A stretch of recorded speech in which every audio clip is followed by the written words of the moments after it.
ओम नमः सिद्धेभ्यः। नमो नमः सत्तुहितंकराय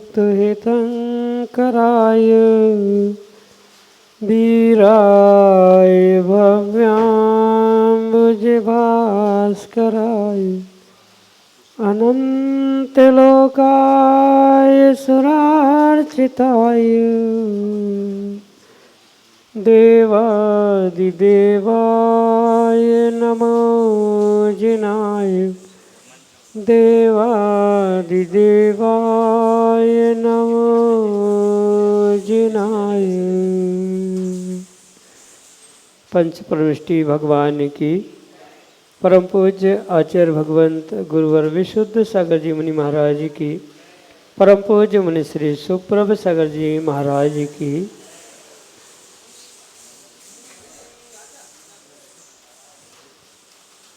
समीचीन विकल्पों का सम्यक समाधान, सम्यक ज्ञान की वह अनूठी विधा जिसके माध्यम से हम सभी प्रतिदिन अनेकानेक समीचीन विकल्पों का आगम के परिप्रेक्ष्य में सम्यक समाधान प्राप्त करते हैं और वही सम्यक समाधान हमारे कल्याण का पथ प्रशस्त कराने वाला है।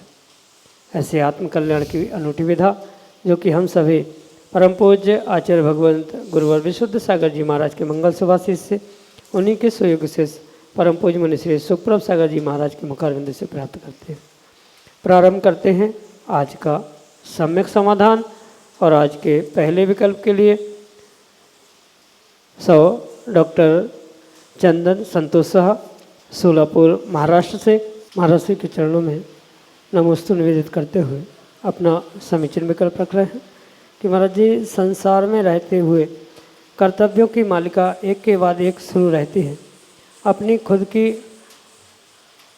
आत्मा की भावना आत्मा में भी तरस रही है। ये भान रहते हुए भी अपना माथा भी ऊपर उठा नहीं पा रहे हैं, तो निर्विकल्प होकर संसार से कैसे छूटें। कृपया हमारे समीचीन विकल्प का सम्यक समाधान करते हुए हमारा मार्गदर्शन करने की अनुकंपा करें। नमोस्तु महाराज जी, नमस्ते। ओम नमः सिद्धम। परम पूज्य आचार्य भगवान गुरुवर विशुद्ध सागर जी महाराज की परम पूज्य मुनि श्री सुप्रभ सागर जी महाराज जी की।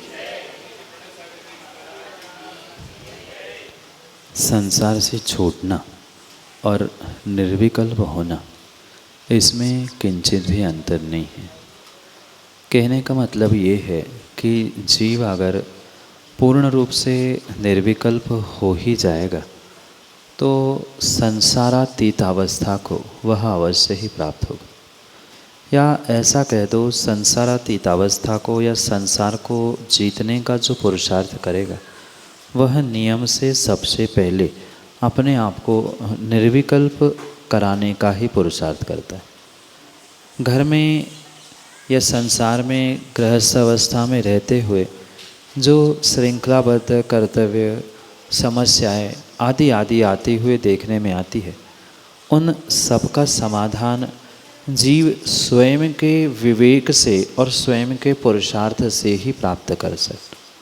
कितने ही बाहर के शाब्दिक ज्ञान उस जीव के पास क्यों न हो, पर जब तक स्वयं का विवेक जागृत नहीं होता है तब तक किसी भी प्रकार से वह अपनी उस कर्तव्यों से, जो वह संसार के कर्तव्यों को अपना कर्तव्य मानते हुए भ्रमित हो रहा है, उससे उठकर कभी श्रावकों के 6 कर्तव्यों को प्राप्त करने का प्रयास नहीं करेगा।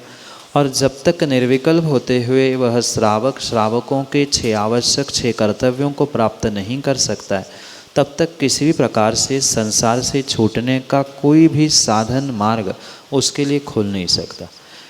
ये परम सत्य है कि जीव बहुत कुछ जानता है, पर जितना जानता है समस्या उसके साथ बहुत बड़ी है कि वह उतना मानता नहीं है। जितना जानता है उसके कुछ प्रतिशत भी वह मानने लग जाए तो भी बहुत सारा काम वर्तमान में भी होने की संभावना है। मात्र निर्विकल्प हो जाऊं, निर्विकल्पता को प्राप्त करना है, ऐसा सोचने से, ऐसा विचार करने मात्र से कभी निर्विकल्प होके संसार से छुटकारा नहीं मिल सकता। बुद्धिपूर्वक क्रम क्रम से उसे श्रावक व्रतों का पालन करना, फिर महाव्रतों के पालन का पुरुषार्थ करते हुए महाव्रतों को धारण करना, भले ही इस पर्याय में नहीं अपितु प्राप्त करने की भावना, वैसा पुरुषार्थ आदि आदि को करने से जीव अवश्य ही इस संसार से पार होने के उस मार्ग पर आगे बढ़ सकता है। क्योंकि आचार्यों ने दोनों प्रकार का मार्ग कहा है, एक साक्षात मार्ग है और एक परंपरा से मार्ग है। श्रावक का जो पुरुषार्थ है, 6 आवश्यकों को पालन करना, अष्टमूल गुण को धारण करना, व्रती बनना, अणुव्रतों को ग्रहण करना, ये सब कुछ उसके लिए एक देश मोक्ष का, संसार से छूटने का ही मार्ग कहा है। इसलिए जानते हुए उसे मानने का प्रयास करना होगा। जितनी शक्ति है उतने शक्ति के अनुसार क्रम क्रम से इनके आगे बढ़ते हुए श्रावक अवस्था में भी धर्म का पुरुषार्थ करने की आवश्यकता है। तभी जाकर जीव अपने संसार से, कर्मों से और इन सभी विकल्प जालों से दूर हो सकता है। और जहाँ जीव ने निर्विकल्पता अखंड रूप से प्राप्त कर ली, वहाँ पर नियम से वह संसार का छेद करेगा। कुछ अंशों में भी निर्विकल्पता को प्राप्त करने का पुरुषार्थ भी कर रहा है, तो भी उसे समझना होगा कि कुछ ही दिनों में वह निर्विकल्पता के कारण से संसार से पूर्ण रूप से छूट सकता है। यही आपके लिए सम्यक समझ। बाल ब्रह्मचारी संदीप भैया अमरावती महाराष्ट्र से अगले समीचीन विकल्प के लिए। मुनि राजों के चरण सादर त्रिवार नमोस्तु नमोस्तु नमोस्तु। महाराज श्री श्रावकों के व्रतों में एक परिग्रह परिमाण व्रत है। आजकल हमारे जैन धर्म को मानने वाले जो श्रावक है वो हम दो और हमारा एक, ऐसा ही नियमित कर रहे हैं अपने परिवार को। और ऐसे हमारी संस्कृति क्या मतलब बचने के ऊपर प्रश्न चिन्ह हो रहा है। तो क्या परिग्रह परिमाण इधर लागू होता है? बहुत सारे जीवों ने वर्तमान में आगम के साथ और आचार्यों के वक्तव्यों के साथ बहुत सारा छल कपट करना प्रारंभ किया।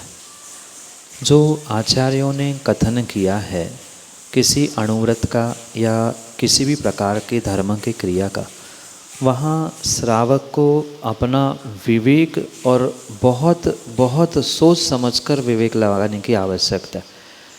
जो परिग्रह परमाण रूप में परिग्रह की सीमा करने के लिए जो आचार्य भगवंतों ने श्रावकों के लिए कथन किया है, वहाँ मात्र एक ही प्रकार का परिग्रह नहीं है, अपितु जो 24 प्रकार के परिग्रह कहे हैं, यानी अंतरंग बहिरंग दोनों प्रकार के जो परिग्रह 10 और 14 प्रकार के कहे हैं, उन प्रत्येक परिग्रह का प्रमाण किया है तो ही वह परिग्रह प्रमाण है। मात्र हम दो हमारा एक, ऐसा कहते हुए जो परिग्रह प्रमाण को छल के साथ ग्रहण करना चाहते हैं, वे अपने आप को ही इन आगम की पंक्तियों के माध्यम से ठग रहे हैं, छल रहे हैं, दूसरे किसी को नहीं। हाँ, ये सत्य है कि व्यक्ति को, श्रावकों को अपनी विषय वासनाओं पे तो कंट्रोल करने की आवश्यकता है।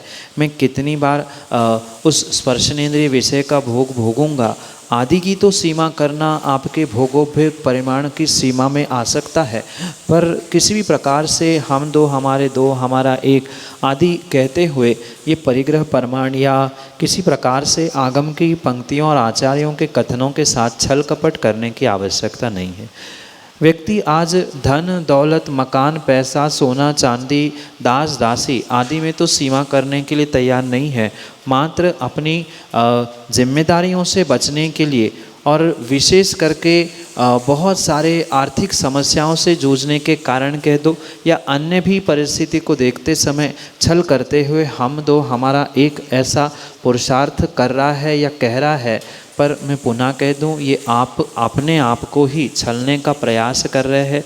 किसी भी प्रकार से अगर आपकी विषय वासना और भोगों की सीमा नहीं है और मात्र जन्म देते समय आप एक संतान को देने का पुरुषार्थ या भाव कर रहे हैं, तो वहाँ तो आपने एक बार भोग के निमित्त से कितने असंख्यात जीवों की, करोड़ों जीवों की 9 कोटि से जो हिंसा की है उसका क्या होगा, ये बहुत बड़ा प्रश्न चिन्ह।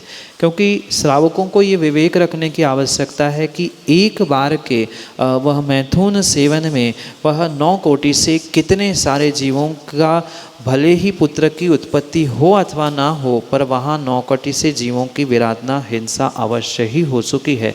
तो एक बात मात्र पुत्र को या संतान को जन्म देने के लिए कितनी बार पाप करना पड़ता है, ये भी आप श्रावक बहुत अच्छे से जानते हैं।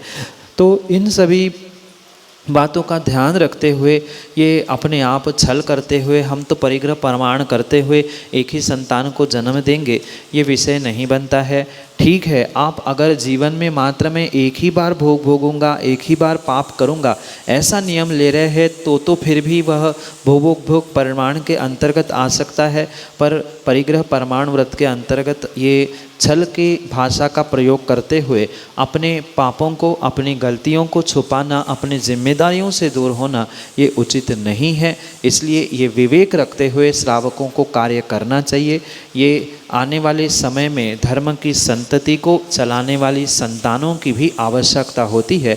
इसलिए मात्र लड़का लड़की पुत्र आदि को जन्म देने के अलावा अगर संतानों को, जो धर्म की संतति को आगे बढ़ाने वाले हैं, ऐसे संतानों को जन्म दिया जाए विवेक से, तो ही वह धर्म पुरुषार्थ के लिए और सबके कल्याण के लिए निमित्त बन सकता है। यही आपके लिए सम्यक समाधान।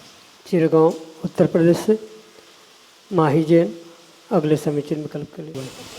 भगवान, मेरा प्रश्न यह है कि आजकल एक मूवी बड़ा मतलब शोर में है, जिसमें 14 तारीख को उसका लॉन्च है, जिसमें कि जैन दीक्षा का बहुत गंदी तरीके से मजाक उड़ाया गया है। मूवी का नाम है दी मैजिक ऑफ श्री, जिसमें कि दिखाया गया है कि एक आदमी अपनी जिम्मेदारियों से भागकर जैन दीक्षा को धारण करता है। तो ये कहाँ तक उस चीज़ का परिहास उड़ाने की उन लोगों ने कोशिश की है, कृपया समाधान करें। मात्र ट्रूजर, ट्रेलर आदि देखकर पूरी फिल्म में क्या है ये सर्वथा कहना उचित नहीं हो सकता। हो सकता है किसी अन्य अपेक्षा से वहाँ समझाने का प्रयास किया गया हो, या कुछ तथ्यों को लेकर भी वहाँ विचार किया गया हो। इसलिए जब तक पूर्ण रूप से उसकी सत्यता सामने नहीं आती है, तब तक किसी प्रकार से इन पर टीका टिप्पणी करना उचित नहीं हो सकता। जिसको जाना ही नहीं है, देखा ही नहीं है, आपने भी समझा नहीं है, तो उस पर पहले से ही कह के अनर्गल चर्चा करना ये उचित नहीं हो सकता। क्योंकि दिगंबर मुनि सत्य को जाने पहचाने बिना अन्यथा टीका टिप्पणी नहीं करते। अगर वास्तविकता में वहाँ मुनि दीक्षा का या जैन दीक्षा की अवहेलना की गई है, तो स्वाभाविक सी बात है कि जैन समाज उसे स्वीकार नहीं करेगी और कहीं न कहीं उनको क्षमा मांगते हुए उसको वापस आदि भी लेना पड़ेगा। पर व्यक्तिगत रूप से एक मुनि पद पर प्राप्त होते हुए मैं अभी किसी भी प्रकार से उस पर इसलिए टीका टिप्पणी नहीं कर सकता कि उसमें वास्तविकता क्या है, वे 2-4 मिनट के वीडियो के माध्यम से सत्यता को नहीं समझाया जा सकता। आप पहले उसे व्यवस्थित देखें, समझे, परखे और फिर उसमें वास्तव में कुछ ऐसी अवहेलना के रूप में कुछ प्रस्तुतिकरण किया गया है तो उस पर अवश्य ही टीका टिप्पणी होगी। और मात्र मेरे अकेले के द्वारा नहीं, अपितु पूरी समाज को उसको मिलकर आवाज़ उठाने की आवश्यकता है। ये पहले देखेंगे, जानेंगे और फिर निर्णय करेंगे। यही आपके लिए सम्यक समाधान। विजय बुखारिया ऋषिनगर उज्जैन मध्य प्रदेश से अगले समीचीन विकल्प के लिए। श्रेष्ठ शिष्य बनने के लिए व्यक्ति में कौन कौन से गुण होना चाहिए? मात्र कोई शिष्य, कोई व्यक्ति ज्येष्ठ होने से श्रेष्ठ नहीं हो सकता। उसे अपने श्रेष्ठ शिष्यत्व को प्राप्त करने के लिए अपने गुरु को ही सर्वोपरि श्रेष्ठ मानते हुए अपने सोच को श्रेष्ठ बनाने की आवश्यकता है। व्यक्ति भले ही कैसा ही हो, छोटा हो, पर अपने आप को, अपने गुरु को अगर वह पहले से ही छोटा मानता है कि हम तो छोटे ही हैं, छोटे गुरु के छोटे से शिष्य है, ऐसी छोटी सोच लेकर जीने वाला व्यक्ति कभी भी अपने जीवन में श्रेष्ठ शिष्यता को प्राप्त नहीं हो सकता। और मैं तो कहता हूँ श्रेष्ठ गुरु भी और श्रेष्ठ पुरुष भी वही बन सकता है जो कि एक श्रेष्ठ गुरु का या गुरु का श्रेष्ठ शिष्यत्व प्राप्त करने का पुरुषार्थ करता। इसलिए सबसे पहले उसे अपनी सोच को इतना विशाल करना चाहिए कि उसकी सोच के अंतर्गत एक छोटा बालक व्यक्ति भी समाविष्ट हो जाए। माना कि आप अपने आप को किसी गुरु के शिष्य बनाना चाहते हो या प्रदर्शित करना चाहते हो कि मैं अमुक गुरु का शिष्य हूँ, तो भले ही हम उनसे दूर रहे, पर और जो व्यक्ति उनसे जुड़ना चाहते हैं उनको अगर पहला जोड़कर हम अपने गुरु की महिमा, उसकी प्रभावना का द्विगुणित चारगुणित करने की सोच रखते हैं तो आप अवश्य ही श्रेष्ठ हो सकते हैं। पर मैं पुराना जुड़ा हूँ, मैं ज्येष्ठ हूँ, मेरे हिसाब से गुरु को और आने वालों को चलना चाहिए, ये सोचकर अगर आप शिष्यत्व प्राप्त कर रहे हो या गुरु को या अन्य किसी को भी चलाने का पुरुषार्थ कर रहे हो तो किसी प्रकार से आप श्रेष्ठ नहीं हो सकते। ये भी ध्यान रखें कि श्रेष्ठ शिष्य बनने के लिए गुरु की प्रत्येक बात को आपको आंख मीचकर सुनने की, स्वीकार करने की आवश्यकता है। किसी भी प्रकार से किंतु परंतु गुरु ने कुछ कहा फिर उस पर टीका टिप्पणी कमेंट्स करना ये उचित नहीं हो सकता, क्योंकि ये अवश्य ध्यान रखें कि गुरु की सोच शिष्य से कई लाख गुना ऊपर होती है। वह कई दूर की सोचकर ही आपके लिए और सबके लिए समझाने का प्रयास करता है। पर जो जीव भीतर कषाय को लेकर या हीन भावना को लेकर, क्योंकि दोनों प्रकार से कार्य होता है कि मान कषाय के कारण से कि हीन भावना के कारण से, अगर दोनों भाव भी किसी भी शिष्य में हैं तो वह किसी प्रकार से श्रेष्ठ नहीं हो सकता। क्योंकि कई बार ऐसा भी देखने में आता है कि मैं ज्येष्ठ हूँ सो मुझे श्रेष्ठ बनना है, ये अहंकार टकराता है तो भी श्रेष्ठत्व चला जाता है। मैं क्या कर सकता हूँ, मेरी तो कोई कीमत ही नहीं है, हमसे तो कोई पूछता ही नहीं है, हमें क्या करना है, वो जाने, उनका काम जाने, ऐसा भी सोच करते हुए हीन भावना लाने वाला भी कभी अपने जीवन में श्रेष्ठ नहीं होता।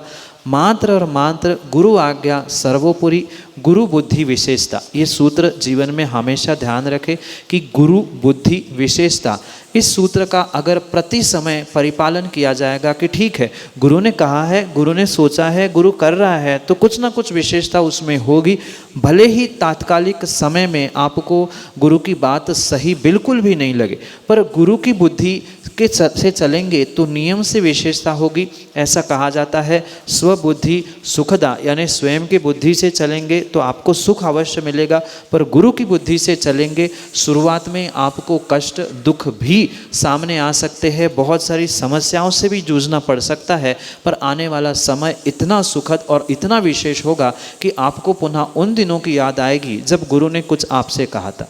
इसलिए गुरु आज्ञा सर्वोपरि, गुरु बुद्धि विशेषता, इन सूत्रों को याद रखते हुए कभी भी किंतु परंतु या कोई भी टीका टिप्पणी ना करते हुए, ठीक है गुरु ने कहा आज मेरी उतनी योग्यता नहीं है, गुरु कह रहा है इसलिए, मात्र गुरु कह रहा है इसलिए भी आप ऐसा करते रहोगे तो आने वाले समय में अपने आप को ही आप श्रेष्ठ शिष्यत्व से युक्त स्वीकार करोगे और पहचान भी लोगे। पर कभी भी श्रेष्ठ बनने की स्पर्धा किसी दूसरे के साथ कंपटीशन करते हुए करने की आवश्यकता नहीं है, क्योंकि जो भी व्यक्ति, जो भी पुरुष, जो भी शिष्य दूसरों से स्पर्धा करता है कि मैं उससे कैसे श्रेष्ठ बन जाऊं या उसको मैं कैसे छोटा दिखा दूं। ऐसा करने का विचार जो भी करता है वह अपनी छोटी सोच के कारण से छोटा ही बना रहता है, भले ही वो उम्र में कितना बड़ा क्यों ना हो, दीक्षा में कितना बड़ा क्यों ना हो, पर श्रेष्ठ शिष्य के लिए श्रेष्ठ सोच और बहुत बड़ी सोच रखने की आवश्यकता है।